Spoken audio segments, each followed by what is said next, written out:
پاکستان آباد ہیں، یہاں مسلمان ہیں، مرد ہیں، عورت ہیں، بچیاں ہیں، بچے ہیں، ان کے قانون بنے۔ تو امریکہ سے ہم کیوں ڈر رہے ہیں؟ اس کے ڈالر پر ہم کیوں پل رہے ہیں؟ 20 سال تک جن افغانستان کے طالبان نے ان کو دین پہ تارے دکھائے ہیں، انہوں نے تو کبھی نہیں ڈرا۔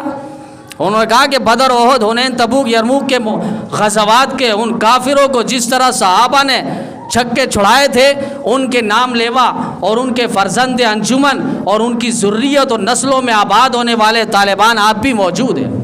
وہ امریکہ سے ڈرنے والے نہیں ہیں، وہ اسرائیل سے ڈرنے والے نہیں ہیں۔ 20 سال تک جنگیں لڑی ہیں، 20 سال تک۔ آج ہمارے اس ملک سے وہ کئی ہاتھ آگے بڑھ چکے ہیں۔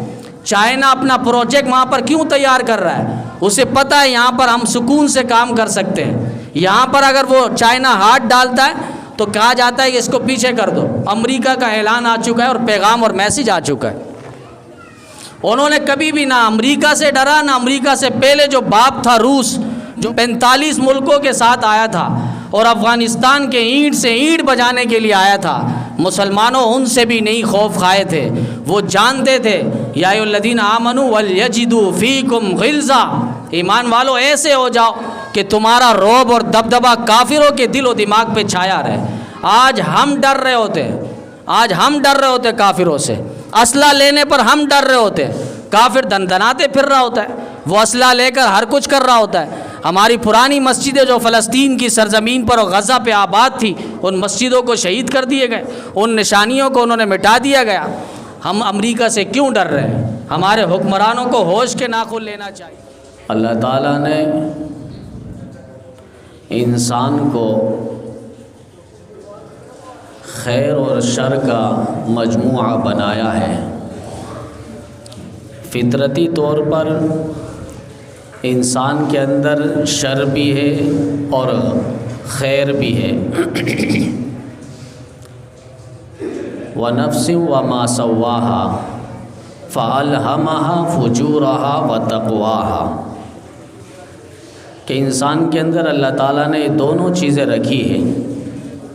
اگر وہ انسان اچھا ہے تو اس کے اوپر خیر کا غلبہ ہے، اس پر خیر غالب ہے، اور اگر وہ انسان برا ہے تو اس پر شر غالب ہے۔ اور جو سراپا خیر ہی خیر ہو انہیں فرشتہ کہا جاتا ہے، اور جو سراپا شر ہی شر ہو اسے شیطان کہا جاتا ہے، اور جو خیر اور شر کا مجموعہ ہو اسے حضرت انسان کہا جاتا ہے۔ خیر، اچھائی، بلائی، عمدگی، نیکی، خوبصورتی، خوبی، کمال، یہ ساری چیزیں خیر کے اندر آتی ہیں، اور شر، گناہ، نقصان، بدی، معصیت، نفرت، یہ ساری چیزیں یہ شر کے اندر۔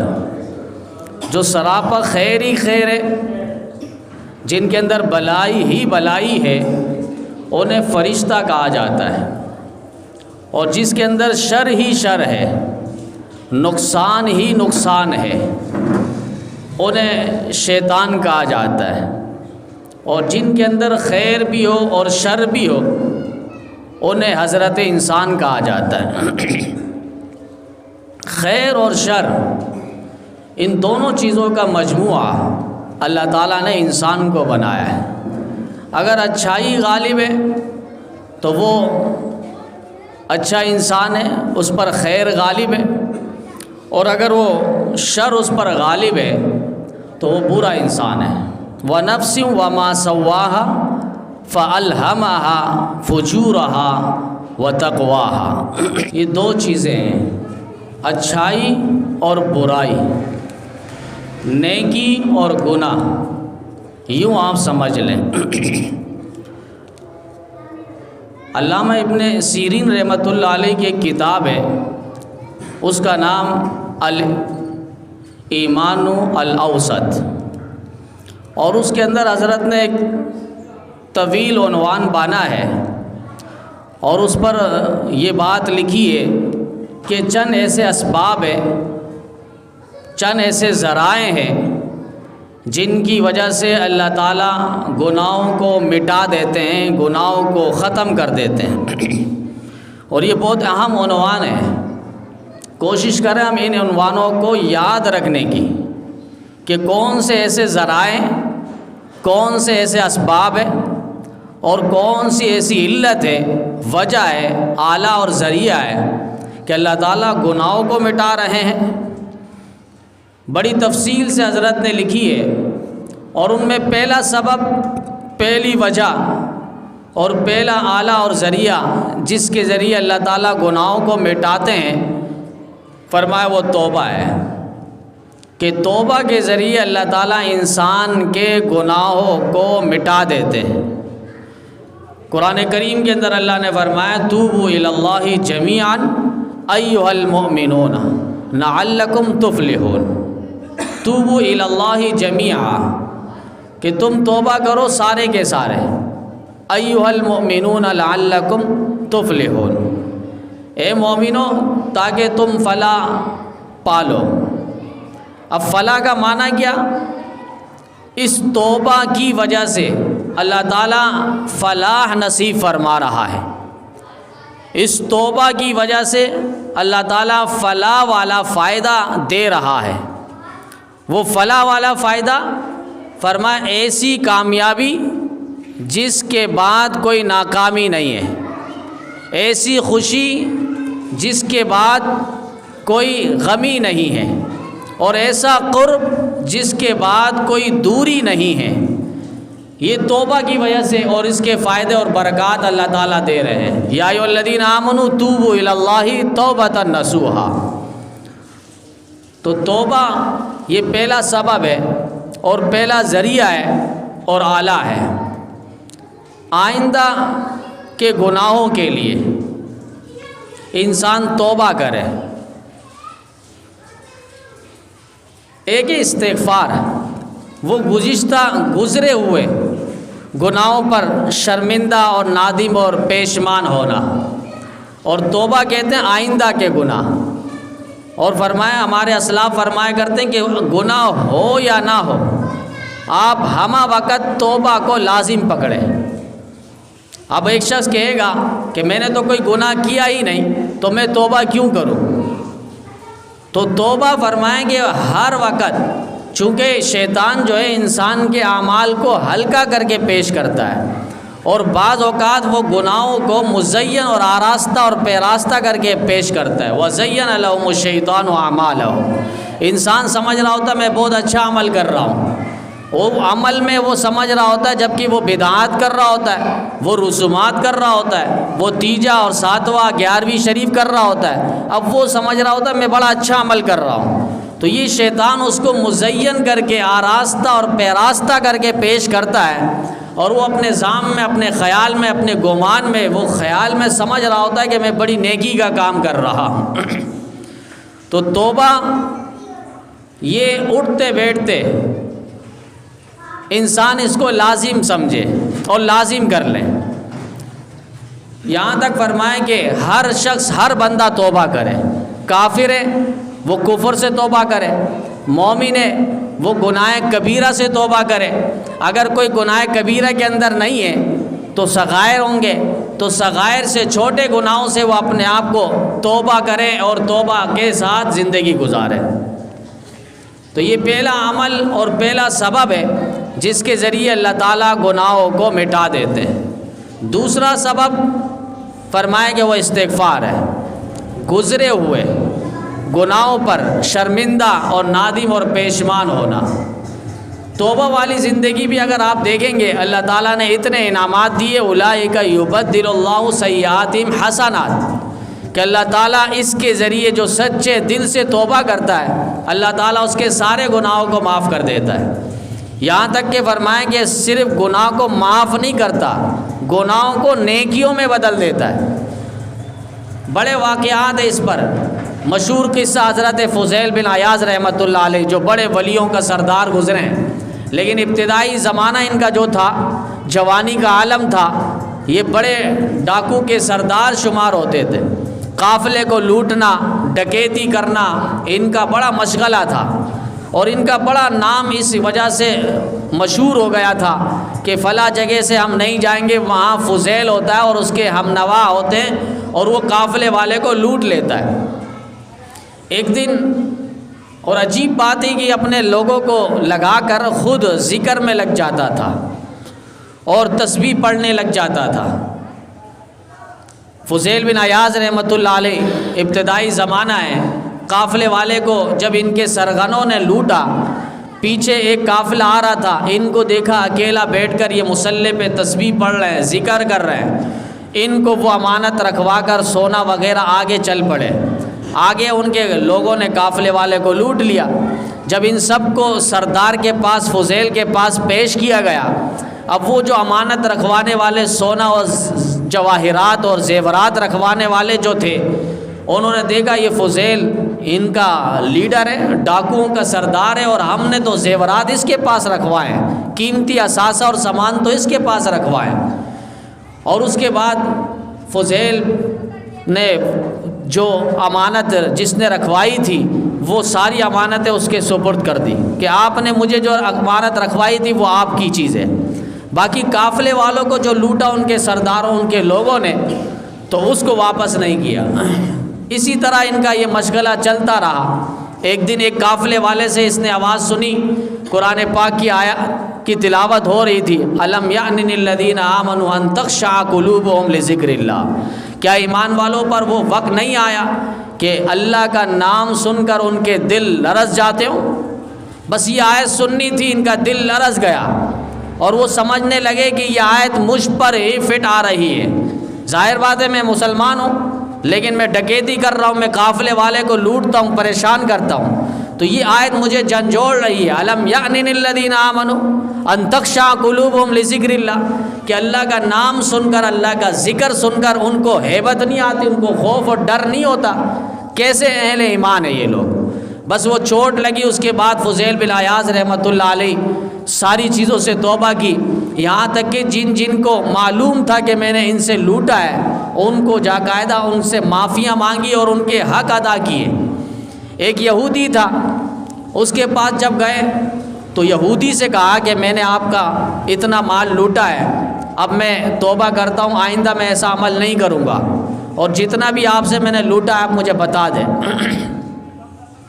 تو یہودی کہنے لگا، میں نے دل میں سوچا، میں نے اپنی کتاب کے اندر یہ بات پڑھی تھی کہ مسلمان اہل ایمان جب سچے دل سے توبہ کرتا ہے اور وہ پتھر کو ہاتھ لگاتا ہے تو اللہ تعالیٰ اس کو بھی سونے میں بدل دیتا ہے۔ تو آزمائش کے طور پر اس یہودی نے اپنے ساتھ ایک تھیلا رکھا ہوا تھا پتھر کا، وہ فضیل کے حوالے کیا اور کہا کہ یہ لو، اس کے بعد میں سوچوں گا۔ فضیل نے اپنا ہاتھ لگایا اور وہ تھیلا واپس کر دیا۔ جب اس یہودی نے تھیلا کھولا تو اس کے اندر دیکھا وہ پتھر نہیں، اب سونے میں بدل چکا ہے۔ تو وہ یہودی اپنے عزام میں، اپنے عقیدے کے مطابق کہنے لگا کہ واقعی آپ کی توبہ وہ پکی توبہ ہے۔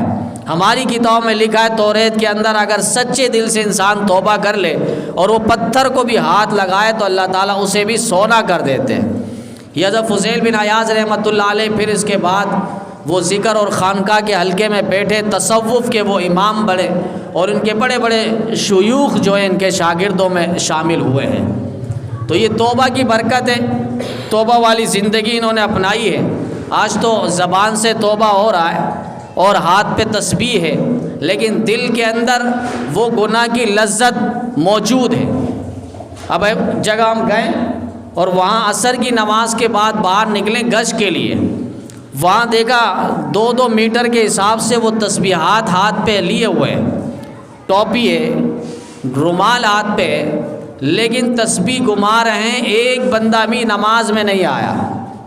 تسبیح پڑھ رہے ہیں، توبہ، ذکر، وہ ساری چیزوں میں لگے ہیں۔ اور اسی کو دیکھ کر رابعہ بصریہ رحمۃ اللہ علیہ نے کہا تھا، ایک شخص و نوجوان کو وہ استغفار کر رہا تھا، تو کہا اے نوجوان، استغفارنا یحتاج الی استغفارنا، نوجوان تیرے اس استغفار پر دل چاہتا ہے ہم استغفار کریں، یعنی وہ توجہ نہیں، وہ دل کے ساتھ توجہ نہیں، وہ گناہ کا چھوڑنے کا جذبہ نہیں، آنکھوں سے گناہ ہو رہا ہے، دل میں وہ لذت محسوس کر رہا ہے، بس زبان سے صرف ترانے ہو رہے ہیں، تو یہ پہلا سبب ہے جس کے ذریعے اللہ تعالیٰ گناہوں کو معاف کر دیتا ہے، اور وہ توبہ ہے۔ دوسرا سبب اور دوسرا آلہ اور ذریعہ وہ فرمائے استغفار ہے، استغفار کی کثرت ہو۔ فرمائے چلتے پھرتے اٹھتے بیٹھتے، ہمارے شیخی وسندی حضرت مولانا مفتی ظفر علی خان صاحب رحمہ اللہ جو بھی کوئی پریشانی اپنے پاس ذکر کرتا تو حضرت ایک ہی عمل پر زور دیتے اور کہا کرتے تھے کہ استغفار کی کثرت کرو۔ یہی ہم جب واقعہ میں دیکھتے ہیں، حضرت خواجہ حسن بصری رحمہ اللہ بیٹھے ہوئے مجلس میں، اور ایک شخص آتا اور کہتا ہے کہ حضرت گناہ کے انبار ہو گئے، بہت میں نے گناہ کر لیے ہیں، کوئی ذریعہ بتائیں کہ گناہ اللہ معاف کر دے۔ تو حضرت نے فرمایا جاؤ استغفار کرو۔ دوسرا شخص آیا اور آنے کے بعد اس نے کہا کہ حضرت میرے یہاں کوئی اولاد نہیں ہو رہی، آپ دعا فرما دیجئے کہ اللہ تعالیٰ نرینہ اولاد نصیب فرمائے۔ تو انہوں نے فرمایا کہ استغفار کی کثرت کرو۔ تیسرا آیا اور اس نے کہا کہ حضرت بارش نہیں ہو رہی، جس کی وجہ سے پریشانی ہے، کھیتی نہیں اگ رہی، فصل بہار نہیں ہو رہی، آپ دعا فرما دیجئے۔ حضرت نے دعا سے پہلے ہی کہا کہ آپ استغفار کی کثرت کیجئے، یعنی ہر عمل پہ وہ استغفار۔ ایک مرید ساتھ بیٹھا تھا، اس نے کہا حضرت سب کے عمل اور سب کا فعل اور سب کا کام اور نسخہ وہ الگ الگ ہے، ہر ایک پریشانی الگ الگ ذکر کر رہا ہے، لیکن آپ سب کو ایک ہی عمل دے رہے۔ تو حضرت نے فرمایا سورہ نوح کے اندر اللہ تعالیٰ نے یہی فرمایا فَقُلْتُ اسْتَغْفِرُوا رَبَّكُمْ إِنَّهُ كَانَ غَفَّارًا يُرْسِلِ السَّمَاءَ عَلَيْكُمْ مِدْرَارًا وَيُمْدِدُكُمْ بِأَمْوَالٍ وَبَنِينَ وَيَجْعَلْ لَكُمْ جَنَّاتٍ وَيَجْعَلْ لَكُمْ أَنْهَارًا مَا لَكُمْ لَا تَرْجُونَ لِلَّهِ وَقَارًا۔ یا اللہ تعالیٰ یہی تو فرما رہے ہیں کہ استغفار کرو، اللہ گناہوں کو معاف کر دے گا، استغفار کرو اللہ بارشوں کو نازل کر دے گا، استغفار کرو اللہ مویشی کے اندر مال و دولت کے اندر برکت عطا فرمائے گا، استغفار کرو اللہ اولاد نہیں ہے اولاد نرینہ اللہ عطا فرمائے گا۔ استغفار کی لازم اور ملزوم، یہاں تک فرمائیں کل قیامت کے دن کچھ لوگ ایسے ہوں گے جو زیادہ استغفار کیا کرتے تھے، جب ان کے سامنے نامہ اعمال آئے گا تو وہ نامہ اعمال دیکھ کر خوش ہو جائیں گے۔ الجامع الکبیر کے اندر لکھا ہے لمن وجدہ طوبیٰ لمن وجدہ فی صحیفتہ استغفارا کثیرا، جو اپنے نامہ اعمال میں سب سے زیادہ استغفار پائے گا کل قیامت کے دن وہ سب سے زیادہ خوش ہوگا۔ استغفار کی کثرت ہو۔ ہمارے اکابر اسلاف بزرگان دین اچھے عمل کے بعد بھی استغفار کیا کرتے تھے۔ ہمارا تو یہ رجحان ہوتا ہے کہ گناہ ہو گیا پھر ہم استغفار کر رہے ہیں، تو میں نے بتلایا دو چیزیں، ایک توبہ ہے اور ایک استغفار ہے۔ توبہ آئندہ آنے والے گناہ پر شرمندہ اور اللہ سے معافی مانگنا، اور استغفار کہتے ہیں گزرے ہوئے گناہوں پر شرمندہ ہونا، نادم ہونا، آنسو بہانا اور استغفار کرنا۔ اور استغفار کئی الفاظ ہیں، آپ سارا نہیں پڑھ سکتے تو استغفر اللہ استغفر اللہ استغفر اللہ یہ بھی پڑھ سکتے ہیں۔ اور ایک استغفار جو سید الاستغفار کے بارے میں بتلایا، جس طرح کہ احادیث کی کتابوں میں لکھا ہے، صرف ایک دفعہ آپ پڑھ لیں توجہ کے ساتھ، یقین کے ساتھ، اخلاص کے ساتھ، وہ سید الاستغفار اللہم انت ربی لا الہ الا انت خلقتنی وانا عبدک وانا علی عہدک ووعدک ما استطعت اعوذ بک من شر ما صنعت ابوء لک بنعمتک علی وابوء بذنبی فاغفر لی فانہ لا یغفر الذنوب الا انت۔ یہ سید الاستغفار ہے، 1 منٹ بھی خرچ نہیں ہوا۔ صبح ایک دفعہ آپ پڑھ لیں گے، شام ہونے سے پہلے اگر انتقال کر گئے تو جنت پہ داخل ہوں گے، اور اگر شام کو ایک دفعہ پڑھ لیا، صبح ہونے سے پہلے یہ شخص انتقال ہو گیا، دنیا سے چلا گیا، حدیث میں لکھا ہے کہ یہ شخص جنت پہ جائے گا۔ تو یہ عمل بہت مختصر ہے لیکن اس کا انعام اللہ تعالیٰ نے بہت زیادہ دیا ہوا ہے۔ تو استغفار کی کثرت ہو، یہ دوسرا سبب ہے، فرمائیں کہ گناہوں کو اللہ تعالیٰ مٹا دیتے ہیں۔ تیسرا عمل جس کے ذریعے اللہ تعالیٰ گناہوں کو مٹا دیتے ہیں وہ نیک اعمال ہے۔ نیک اعمال فاستبقوا الخیرات، اللہ کہہ رہے ہیں خیرات کے کام میں جلدی کرو، نیکی کے کام میں تیزی کرو، زیادہ سے زیادہ نیکی کرو۔ یہ نیک اعمال. ایک شخص آیا نبی علیہ السلام کے پاس اور آ کر وہ کہنے لگا اللہ کے رسول مجھ سے گناہ ہو گیا ہے.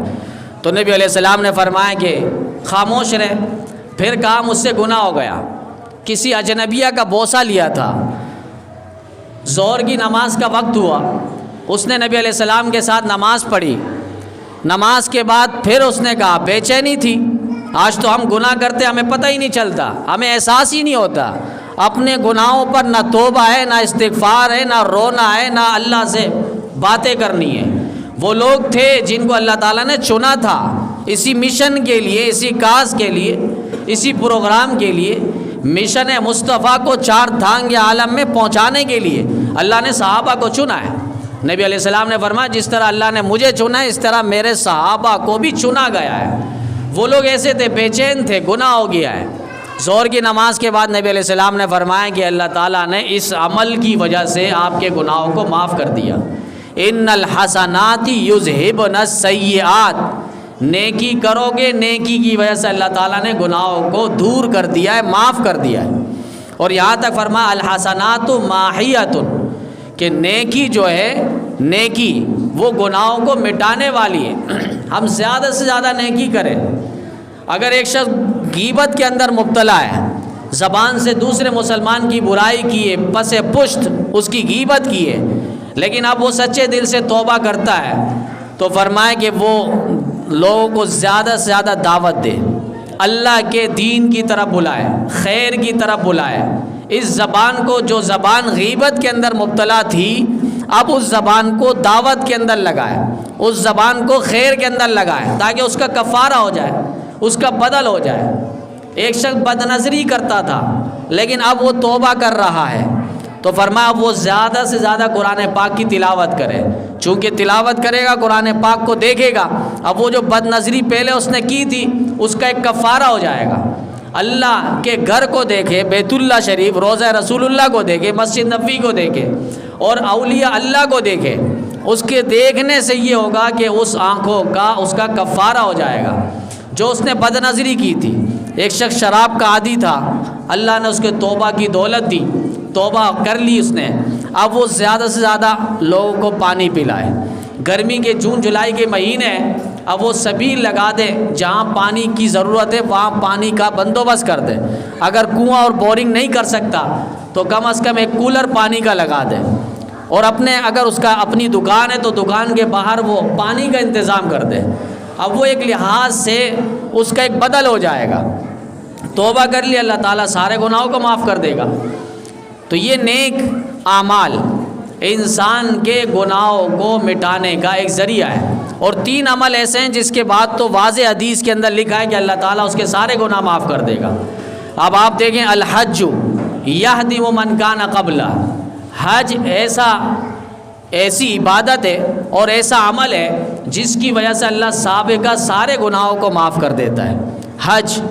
دوسرے نمبر پر فرمایا الہجرت تہدم من کان قبلہ, ہجرت اللہ کے دین کے لیے نکلنا, ایک شہر کو چھوڑ کر دوسرے شہر پہ جانا دین کی خاطر, یہ ہجرت ہے. جہاں گناہ کے دلدل ہو, انبار ہو, بدعات ہو, رسومات ہو, آپ سے نہیں ہو رہا, وہاں سے آپ دوسری جگہ منتقل ہو جاتے ہیں, یہ ہجرت ہے. اور ہجرت کی برکت سے فرمایا اللہ تعالیٰ سارے گناہوں کو معاف کر دے گا, چونکہ یہ اپنے دین کی حفاظت کے لیے نکلا ہے, تاکہ اس کا دین محفوظ رہے, اس کے اعمال محفوظ رہے, اس کی نسلیں محفوظ رہے. تو اس ہجرت کی وجہ سے اللہ تعالیٰ اس کے سارے گناہ معاف کر دے گا. اور ایک فرمائے کہ الاسلام یہدی من کان قبلہ, اسلام اگر کوئی کافر مسلمان ہوا ہے تو اس اسلام لانے کی وجہ سے اس کے سابقہ سارے گناہوں کو اللہ تعالیٰ معاف کر دے گا. تو نیک اعمال ہے, اور نیک عمل کے بعد اللہ تعالیٰ گناہوں کو معاف کر دیتا ہے. اب حج کی فضیلت آپ دیکھیں, ایک خود حج کی فضیلت فرمائیں کہ لیس لہ الجزاء الا الجنہ, حج کا کوئی بدلہ ہے ہی نہیں سوائے جنت کے, یعنی اس کا بدلہ جنت ہے.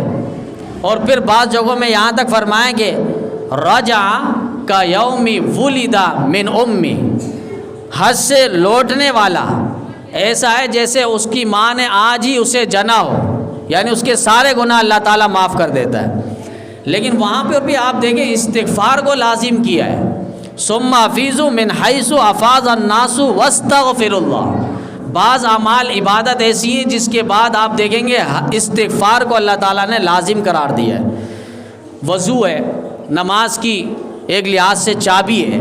آپ وضو کرتے ہیں, وضو کے بعد دعا پڑھتے ہیں اور وہاں پر سبحانک اللہم و بحمدک اشہد ان لا الہ الا اللہ واستغفرک واتوب الیک, یہ دعا ہے.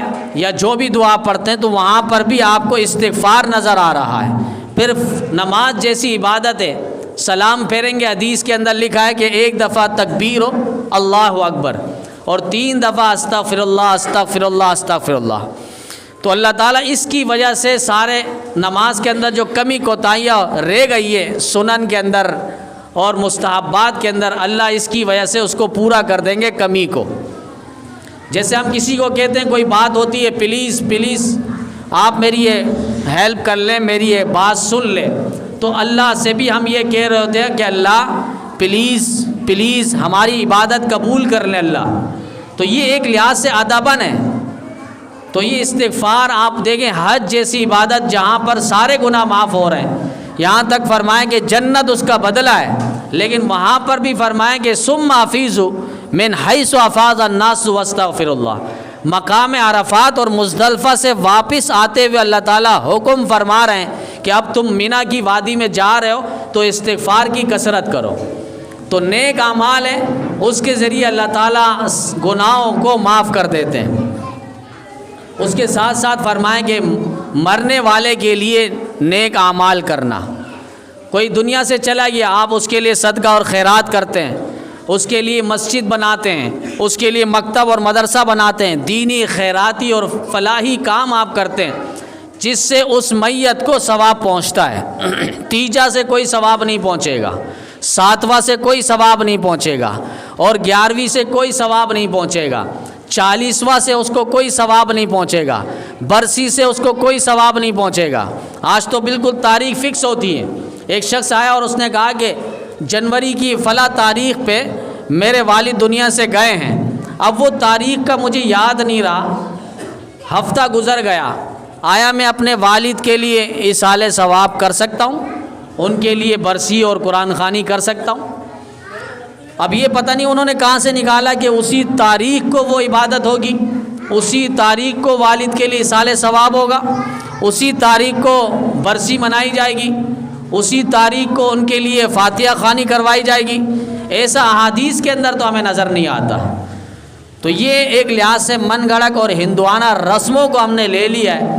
آپ میت کے لیے جس وقت چاہے عبادت کریں, جس وقت چاہے ان کو ثواب پہنچائے, اپنی نفلوں کے ذریعے روزہ رکھ لے نفلی اور ان کو ثواب پہنچا دے, قرآن پاک پڑھ لے ثواب پہنچا دے. نہیں کر سکتے تو پہلا کلمہ تو پڑھ سکتے لا الہ الا اللہ محمد الرسول اللہ, سورہ اخلاص تو پڑھ سکتے قل هو اللہ احد اللہ الصمد لم یلد ولم یولد ولم یکن له کفوا احد. 3 دفعہ پڑھیں گے ایک قرآن کریم کے برابر ثواب ملتا ہے. سورہ فاتحہ 1 دفعہ پڑھیں گے قرآن کریم کا ثواب ہے, وہ پہنچا دے. تو نیک اعمال مرنے والے کے لیے احادیث کے اندر یہاں تک فرمایا کہ انقطع عملو اذا مات الانسان انقطع عملو الا من 3 اشیاء, کہ انسان دنیا سے چلا جاتا ہے لیکن 3 چیزیں اس کی باقی رہ جاتی ہیں. یعنی یہ 3 چیزیں اگر ہوگی تو اس کو نیکی ملتی رہے گی, ثواب ملتا رہے گا, اجر ملتا رہے گا.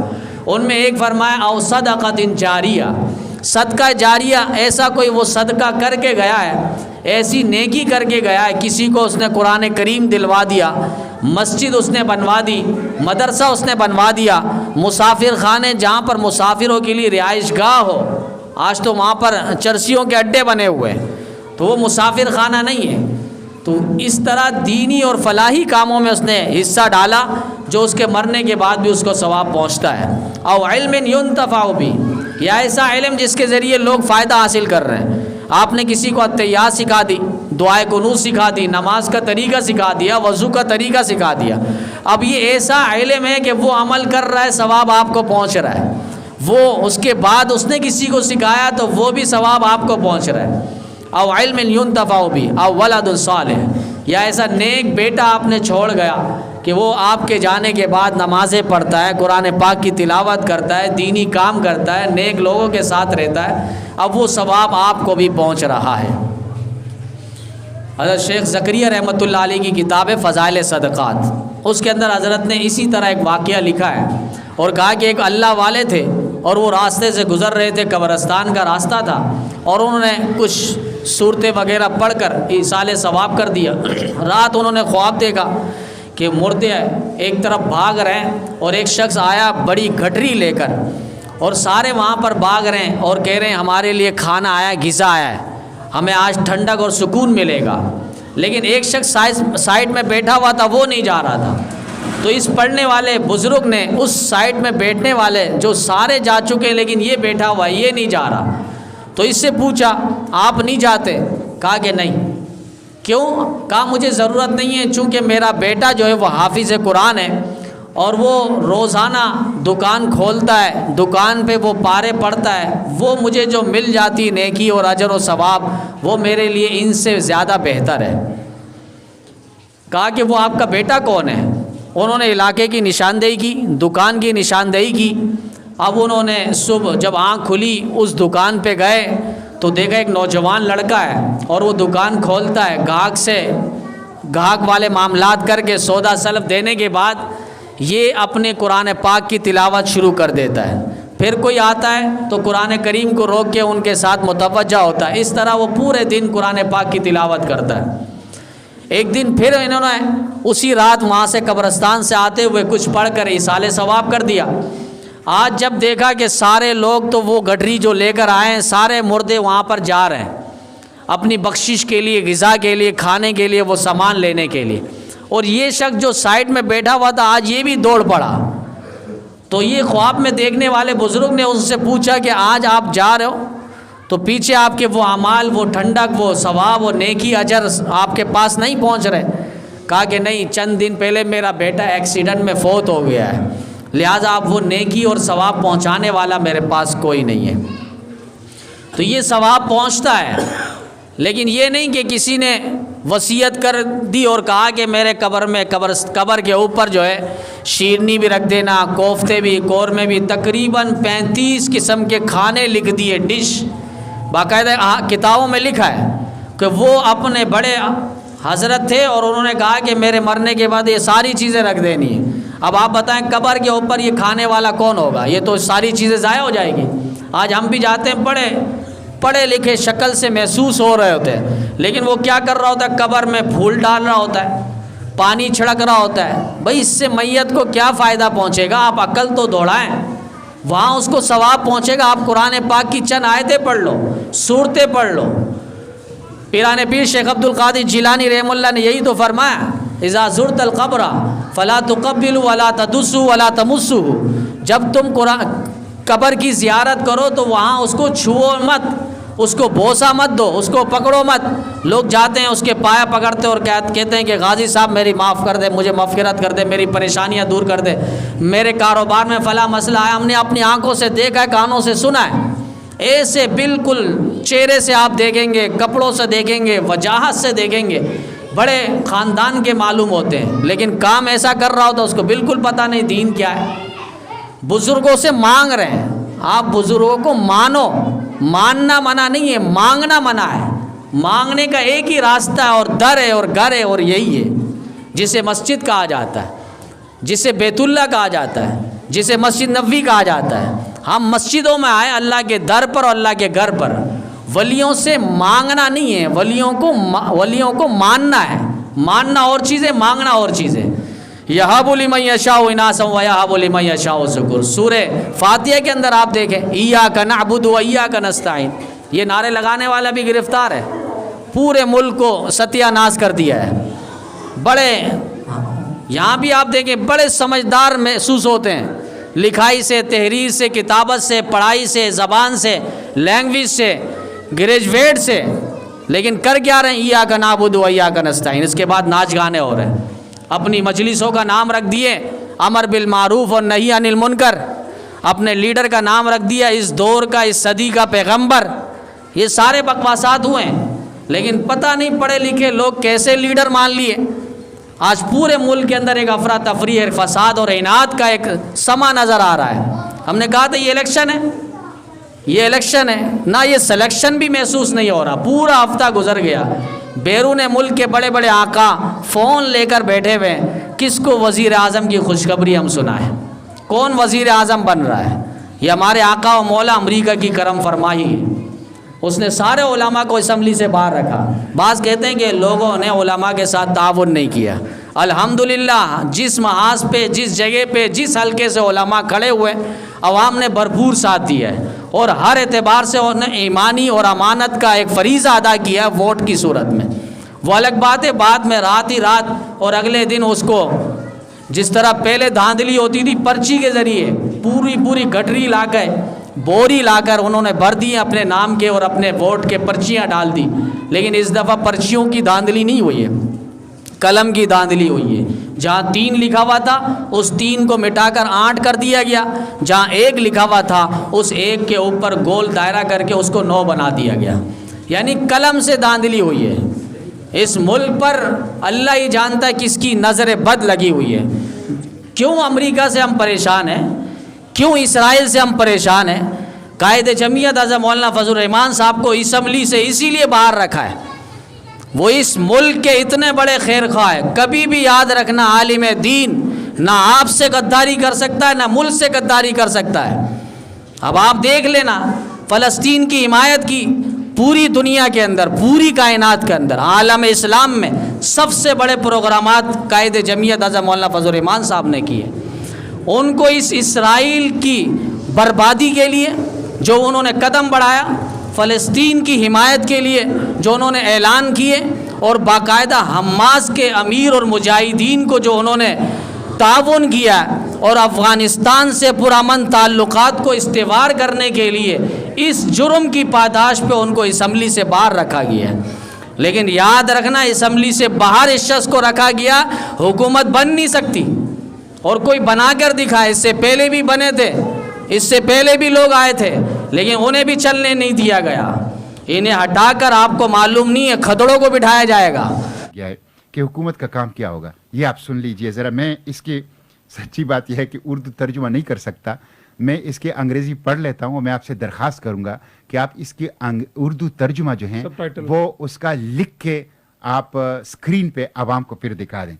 اس میں لکھا گیا ہے کہ ٹرانسجینڈر کے لیے، ٹرانسجینڈر کون ہے؟ پورا مرد پوری عورت، پورا مرد پوری عورت، اس کو اختیار ہے کہ وہ اپنے بایولوجیکل ساخت اور جسمانی ساخت کے رحم وہ اپنی جنس جو ہے وہ لکھ سکتا ہے، شناختی کارڈ حاصل کر سکتے ہیں۔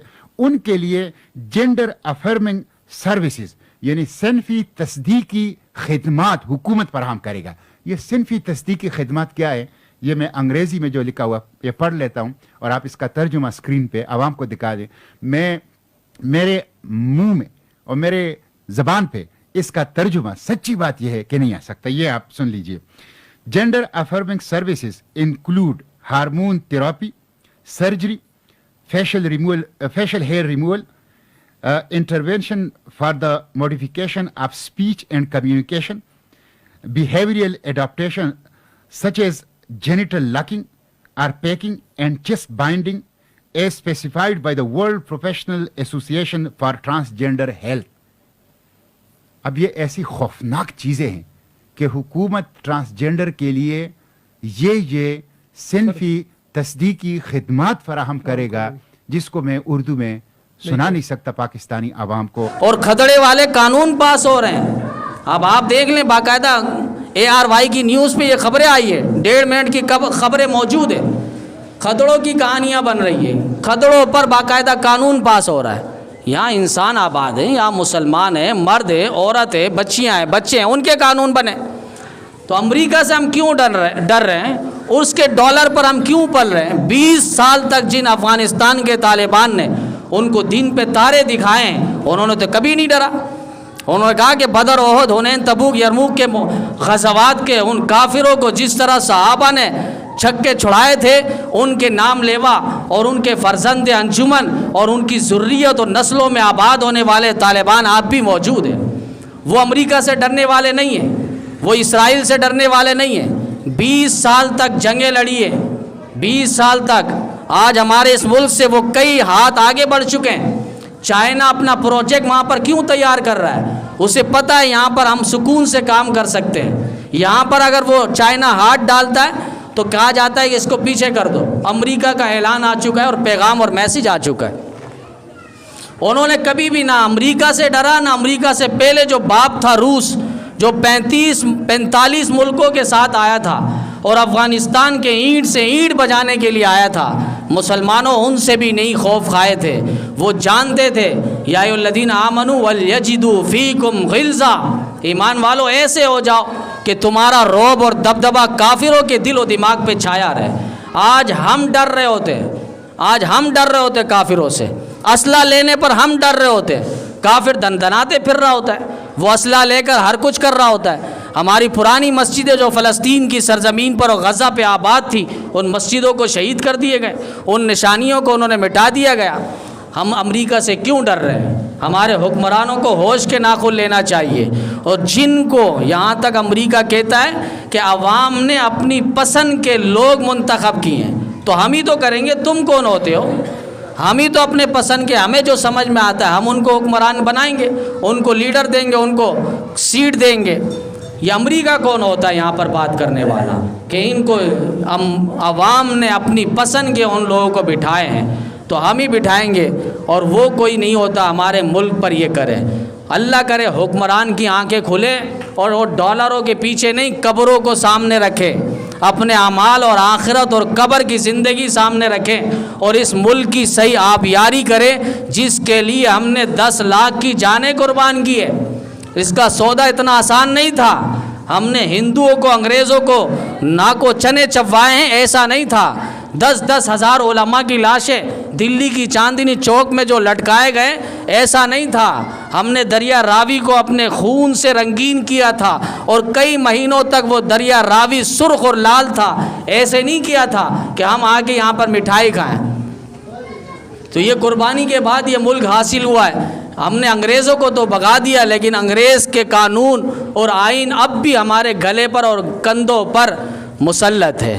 تو ضرورت اس بات کی ہے ہم اپنے طور پہ متحد ہو جائیں. انسان ہوتا ہے اپنے گھر کا ہوتا ہے تو باہر کے بندے کو اندر آنے کی شرارت کی اجازت نہیں دیتا، لیکن یہاں کے حکمران کیسے ہیں کہ باہر سے ان کو بلایا جاتا ہے اور وہ یہاں پر آ کے شرارت کر رہے ہوتے ہیں. اپنا بھائی ہے، اپنا گھر ہے، اپنی 4 دیواری ہے، کرتا ہے، اس کو سمجھا دیا جائے گا. لیکن بیرون ملک کی سازشیں یہاں پر کسی صورت میں انشاءاللہ چلنے نہیں دیا جائے گا. تو یہ اعمال ہے جس کے ذریعے اللہ تعالیٰ گناہوں کو معاف کر دیتا ہے. نیک اعمال کوشش کریں ہم اپنی اولادوں میں عالم بنائیں، ان کو حافظ بنائیں. نہیں بنا سکتے تو کم از کم دیندار بنائیں، نیکوکار بنائیں، نمازی بنائیں. تبلیغ میں ان کو بھیجنے کی کوشش کریں. دین کا ایک جذبہ ہے، اور وہ دین کا جذبہ آئے گا تو وہ سمجھے گا عوام کیا ہے، حکومت کیا ہے، ملک کیا ہے، ملت کیا ہے.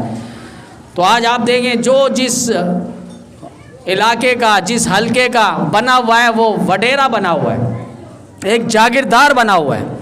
اب بل کے حوالے سے پرچی آئی ہے، کہنے کو بالکل دل نہیں کرتا. ایسے ناسور قسم کے لوگ بیٹھے ہوئے ہیں اور ایسے خونخوار درندہ اور بھیڑیا ہم پر حاکم بنے ہوئے ہیں. الامان والحفیظ 2 گھر ہے، ایک ہی گھر، ایک ہی علاقہ، ایک ہی ضلع، ایک ہی PMT. ایک پر 50 یونٹ آ رہا ہے، دوسرے پہ 50 یونٹ آ رہا ہے. ایک پر 1000 روپے بل آ رہا ہے، دوسرے پہ 2000 روپے بل آ رہا ہے. ایسا کیوں ہے؟ ایک ہی گھر پہ 2 قانون کیوں چل رہا ہے؟ دونوں پہ اسٹار ہے، کوئی ان پر کنڈے کی قانون تم لاگو نہیں کر سکتے. تو یہ ایک لحاظ سے بہت بڑا ظلم ہماری اس آبادی پر اندر پہلے بھی ہوا ہے، اور باقاعدہ یہاں تک انہوں نے شرارت کی اور کہا کہ اس PMT کے جو پیسے اور قرض ہے اس PMT میں ڈال دو، پھر ہم لوڈ شیڈنگ ختم کر دیں گے. یعنی اگر آپ سے کسی نے 10,000 قرض لیے ہیں، اس 10,000 قرض کو آپ پر ہی واپس ڈال دیں کہ آپ اس سے واپس نہیں لینا، آپ الٹا اس کو قرض دو گے. یہ عجیب کنگا چلا رہے ہیں اور گنگا چلا رہے ہیں. ایک تو اس ملک، اس علاقے کے اندر ایسی آبادی انہوں نے توڑی اور ظلم اور بربریت کو انہوں نے فروغ دیا، اور اس کے بعد اب یہ لائٹ کا ایک لوڈ شیڈنگ کا ایک طوفان بدتمیزی انہوں نے پیدا کی. انشاءاللہ ان کے لیے وقتاً فوقتاً بد دعا ہوتی رہتی ہے. کوشش کریں آپ جو بھی نیک عمل کریں اس کے فوراً بعد ان کے لیے ہدایت کی دعا مانگے، اور مجھے نہیں لگتا ان کے مقدر میں ہدایت ہے، ان کے لیے تباہی بربادی ہو، اور اتنا کہیں کہ اللہ ان کو اس طرح ہم سے دور کر دے جس طرح مشرق مغرب سے دور ہے اور مغرب مشرق سے دور ہے۔ بہرکیف ہم اپنے پھر بھی اصول اور قانون اور اسلام کے دائرے میں رہیں گے، اور وہ یہی ہے کہ کنڈے کا بل یعنی کرنٹ بل، جو آپ کے کرنٹ بل ہے کم از کم آپ اس کو ادا کریں۔ اگر 2000 روپے کرنٹ ہے، 5000 روپے کرنٹ ہے، اس کو آپ بھرنے کی کوشش کریں، اور اس کے علاوہ جو قسطوں پر ہے، اور قسطوں پہ 2000 ہے، 1000 ہے، جتنا آپ بھر سکتے ہیں ان سے فرمائش کریں۔ چند دن پہ وہ اپنا یہاں پر کیمپ لگائیں گے، اور اس سے پہلے بھی کیمپ لگائیں اور کئی شرارتیں انہوں نے کی ہے۔ مجھ سے باقاعدہ انہوں نے یہاں تک کہا ہے کہ یہ ساری چیزیں آپ کروا دو، کنڈے ہٹوا دو۔ کنڈا ہم کیوں ہٹوائیں؟ تمہارے پاس ساری چیزیں، جو بل نہیں بھر رہے 20-20 لاکھ روپے، آپ جائیں، آپ کے پاس سارا ریکارڈ موجود ہے، ہم کیوں جائیں؟ کوئی بل نہیں بھر رہا تو آپ جائیں نا ان کے پاس۔ اب 1 مہینہ ایک شخص کہنے لگا گیس کا میں نے بل نہیں بھرا، 4 سال سے بھرتا ہوا آ رہا ہوں، دوسرے مہینے میں اس پہ ڈیفالٹر لکھا ہوا ہے، یعنی ڈیفالٹر، یہ صحیح بندہ نہیں ہے۔ آپ نے فوراً الزام لگا دیا، بھائی اس کی آمدنی ہے یا نہیں، اس کا خرچہ ہے یا نہیں، اسے پتہ تھا یا نہیں تھا بل کے بارے میں، وہ بھول گیا ہوگا، اس کے اخراجات اتنے زیادہ ہے، اس کے بچوں کو وہ اپنا کھانا کھلانا تھا، اس کے پاس پیسے ختم ہو گئے، کیا مسئلہ تھا جس کی وجہ سے 4 سال سے وہ بل بھر رہا تھا، لیکن 1 مہینے میں اس نے بل ادا نہیں کیا، کسی وجہ سے بھول گیا تھا، لیکن دوسرے مہینے سے پرچی آئی اور اوپر سرخی پہ لکھا ہوا تھا ڈیفالٹر، یعنی صحیح بندہ نہیں، غلط بندہ ہے۔ تو ان کے قانون ماشاءاللہ اس قدر ہتھ کنڈے استعمال ہوتے ہیں غریبوں پر، ان کا قانون الگ لاگو ہوتا ہے، اور کنڈے لگا لگا کر خود دیتے ہیں، اور 2-2 3-3 ہزار روپے باقاعدہ یہ لیتے ہیں، آن ریکارڈ موجود ہے۔ بہرکیف یہ کیمپ لگائیں گے، ہم اپنا ایمانی فریضہ ادا کریں اور کرنٹ بل ادا کریں، اور ساتھ ساتھ جن کے بل زیادہ ہے کوشش کریں ان کے پاس جا کر قسطوں میں جتنا بھی آپ بھر سکتے ہیں بھرنے کی کوشش کریں۔ اس کے بعد اگر یہ پھر لوڈ شیڈنگ ختم نہ ہوئے تو انشاءاللہ ممبر پر اور نمازوں کے بعد، عبادات کے بعد، بد دعا کی صورت میں انشاءاللہ دمادم مسک اندر ہوگا۔